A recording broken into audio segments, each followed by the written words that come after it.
So I think in the next 5 to 10 years, as we think about like 2020, 2025, we're going to see a big move to that consumer experience. So if we think about it, who's going to be really in the workforce is the millennials, and even the next generation is going to start coming into the workforce.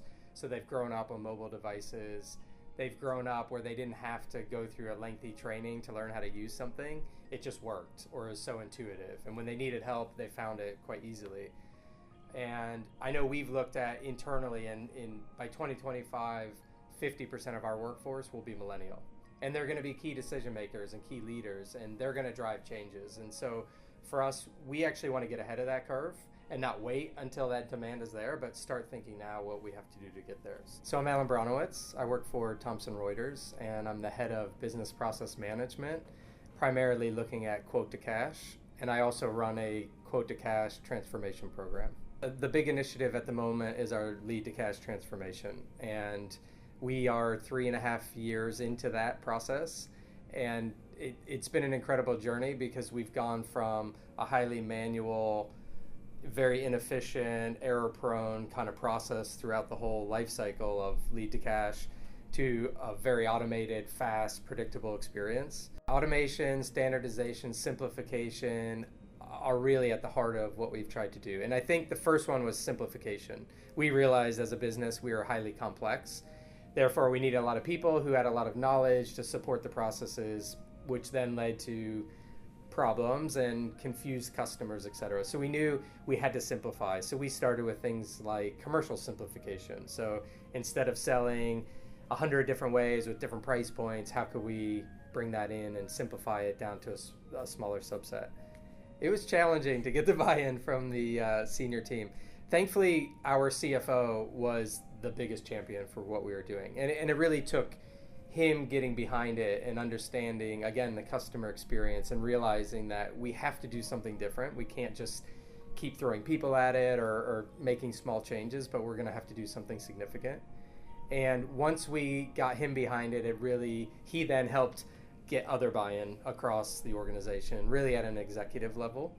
And I think the key for us is if you think about the customer experience and wanting to give them a very predictable, consistent customer experience and something that's fast, you have to standardize, because you cannot solve for every problem, you cannot solve for every need or every bespoke situation. So for us, we knew we had to really standardize as much as we could, so then we could highly automate that process and move quickly and very predictable. So a big part of our strategy is self-service and equipping customers with an e-commerce solution, with self-administration so they can do a lot themselves. So we knew we had to standardize and automate. And I think automation is maybe obvious in that the more you can automate, the faster you can go, the more predictable, the fewer mistakes, and it's cost efficient. And so that's been a really key part. So a big part was how could we take all of that information, all of the rules and the compliance factors and regulation and build those into the process so that a salesperson doesn't have to think about it and they just automatically happen behind the scenes. Yeah, I think our biggest challenge now is the pace that we're moving. So we intentionally started small, we started kind of slow. We had a lot of restrictions on what we wanted to do so that it didn't get out of control. We sort of paced ourselves at that, and we funded our program as a result of that. And we're at a point now where we've got enough momentum, but our pace is very slow. And so our big challenge is how do we really go much faster? Well, for me, the most exciting thing is bringing the consumer experience into the business experience. And I think nowadays, based on mobile devices, every single person wants that consumer type of experience. So they want something fast, they want it easy, intuitive, on a mobile device. They don't want to have to learn how to use it, they just want to start using it. And more that's coming into even the B2B world. And so for me, it's the exciting part is how do we integrate that into everything we do?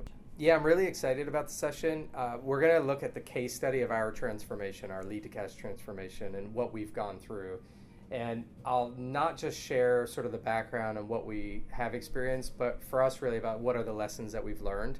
And we've learned some very big lessons, both through mistakes and also just from things that we did well and we know really worked and we can leverage going forward. So I'm going to have sort of 5 to 7 key lessons that I want to share with the audience that I think will really help other groups going through a similar type of transformation.